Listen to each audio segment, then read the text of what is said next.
প্রবল বৃষ্টি এবং তার জেরে ধেয়ে আসা ভয়াবহ হড়পা কার্যত ধুয়ে মুছে সাফ হয়ে গেল উত্তর নেপালের বিস্তীর্ণ এলাকা। চোখের পলকে নিশ্চিহ্ন হয়ে গিয়েছে একাধিক গ্রাম, বাজার, রাস্তা এবং সেতু। বুধবার আচমকা ফুলে ফেপে ওঠে ভোতে কোশি নদী। প্রবল স্রোতে ভেসে যায় কয়েকটি গ্রাম এবং বিভিন্ন নির্মাণের এলাকা। প্রাথমিক তথ্য অনুযায়ী প্রায় 1000 জন হড়পা ভেসে গিয়েছেন। 105 জন ভারতীয় পর্যটকেরও কোনো হদিশ পাওয়া যাচ্ছে না। শতাধিক মৃত্যুর আশঙ্কা করা হচ্ছে। রাসুয়া জেলায় স্যাপ্রু বেশি এবং তিমুরে এলাকা সবচেয়ে বেশি ক্ষতিগ্রস্ত হয়েছে বলে প্রশাসনিক সূত্রে খবর। তিব্বত সীমান্তবর্তী পাহাড়ি এই অঞ্চলে প্রবল জলস্রোতে বাড়িঘর, গ্রাম এবং বিভিন্ন প্রকল্পের জায়গা ক্ষতিগ্রস্ত হয়েছে। পরিস্থিতির গুরুত্ব বুঝে নদীর তীরবর্তী বাসিন্দাদের দ্রুত, নিরাপদ এবং উঁচু এলাকায় সরে যাওয়ার নির্দেশ দিয়েছে পুলিশ প্রশাসন। নেপাল প্রশাসন ও পুলিশের বক্তব্য, তিব্বতের দিক থেকে আসা ভোতে কোশি নদীতে আচমকা জলের পরিমাণ বেড়ে যাওয়া এই বিপর্যয়ের মূল কারণ। আপনার পুজো পৌঁছে যাক বিশ্বের দরবারে। প্রতি বছরের মতো এবারও আর+ নিউজ নিয়ে এলো শারদাঞ্জলির সেরা সম্মান 2026। অংশ নিতে সকাল 10টা থেকে সন্ধে 6টার মধ্যে সরাসরি যোগাযোগ করুন আমাদের অফিসে অথবা কল করুন 9836323248 এই নম্বরে। শারদাঞ্জলি শুধুমাত্র আর+ নিউজে। নদীর জলস্তর দ্রুত বেড়ে যাওয়ায় নিম্নবর্তী এলাকাগুলিতে হড়পা নেমে আসে। এই পরিস্থিতিতে সতর্ক করা হয়েছে নুয়াকোট, ধাদিং, চিতওয়ান ও গোর্খা সহ ত্রিশুলি নদীর অববাহিকার একাধিক জেলার বাসিন্দাদের। সংশ্লিষ্ট এলাকার মানুষকে নদীর কাছাকাছি না গিয়ে নিরাপদ জায়গায় থাকার পরামর্শ দিয়েছে প্রশাসন। নতুন করে জলস্তর বাড়লে পরিস্থিতি আরও ভয়াবহ হয়ে উঠতে পারে বলে আশঙ্কা করা হচ্ছে। প্রাথমিক তদন্তে জানা যাচ্ছে রাসুয়ায় স্থানীয়ভাবে বড় ধরনের কোনো বৃষ্টিপাত হয়নি। স্যাটেলাইট তথ্য অনুযায়ী তিব্বতের দিকে ব্যাপক বৃষ্টিপাত হয়েছিল।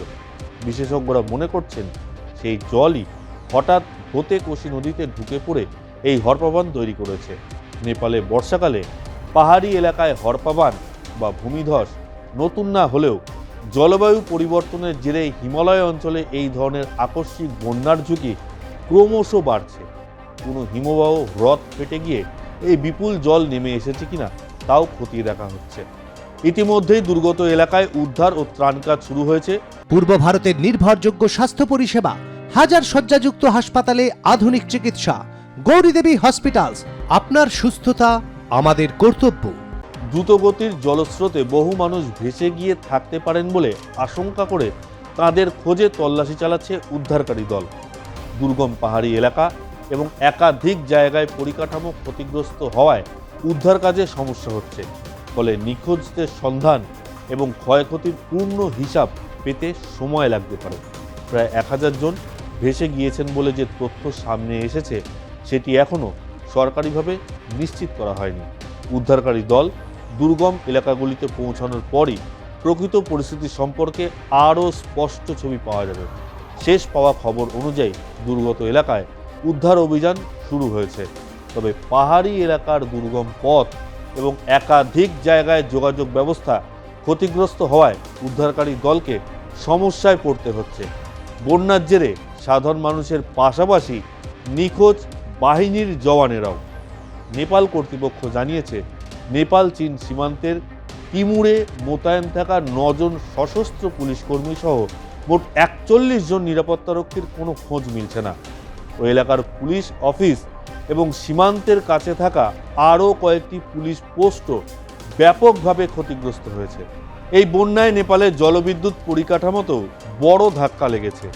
নেপাল বিদ্যুৎ কর্তৃপক্ষ জানিয়েছে, রাসুয়াগড়ি, চিলিমে এবং ত্রিশুলি 3A জলবিদ্যুৎ প্রকল্প ক্ষতিগ্রস্ত হয়েছে। পাশাপাশি ত্রিশুলি 3B কেন্দ্রের 220 kV বিদ্যুৎ উৎপাদন উপকেন্দ্র এবং একাধিক সঞ্চালন ও বন্টন পরিকাঠামো ক্ষতির মুখে পড়েছে।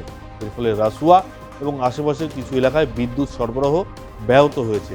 পূর্ব ভারতের নির্ভরযোগ্য স্বাস্থ্য পরিষেবা, 1000 শয্যাযুক্ত হাসপাতালে আধুনিক চিকিৎসা। গৌরীদেবী হসপিটালস, আপনার সুস্থতা আমাদের কর্তব্য। এদিকে ভয়াবহ প্রাকৃতিক দুর্যোগের পরিস্থিতি পর্যালোচনা করতে জরুরি বৈঠক ডাকেন নেপালের প্রধানমন্ত্রী বালেন্দ্র শাহ। জাতীয় দুর্যোগ ব্যবস্থাপনা পরিষদের সেই বৈঠকে উদ্ধার ও ত্রাণ কাজের পরিস্থিতি এবং পরবর্তী পদক্ষেপ নিয়ে আলোচনা হয়। প্রধানমন্ত্রীর উপদেষ্টা অসীম শাহ জানিয়েছেন, ক্ষতিগ্রস্ত এলাকার জেলা শাসকদের সঙ্গে সরাসরি যোগাযোগ রাখছেন প্রধানমন্ত্রী বালেন্দ্র শাহ। দুর্গত এলাকার পরিস্থিতির উপরও নিয়মিত নজর রাখছেন তিনি। প্রাথমিক রিপোর্টে ক্ষয়ক্ষতির যে ছবি উঠে আসছে তা শিউরে ওঠার মতো। দুর্গম এলাকায় যোগাযোগ পুনরায় স্থাপিত হলেই হতাহতের প্রকৃত সংখ্যা জানা সম্ভব হবে বলে মনে করছে প্রশাসন। আপাতত উদ্ধার ও ত্রাণ কাজকেই সর্বোচ্চ অগ্রাধিকার দিচ্ছে নেপাল সরকার।